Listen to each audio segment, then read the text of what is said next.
You're watching How Leap. Let's learn how to delete iMessages from both sides on your iPhone. Please note, you can only do this within a short time after sending a message. First, open your Messages app and find the conversation containing the message. Locate the specific message bubble you want to delete, press and hold your finger.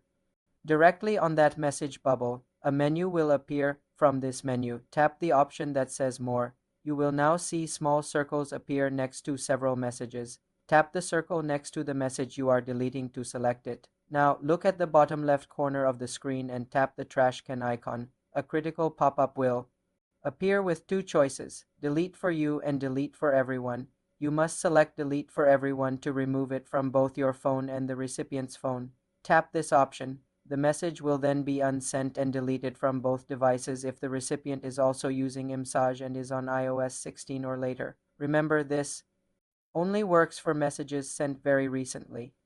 After a short window, you can only delete it from your own side. For more simple iPhone tutorials, subscribe to the channel.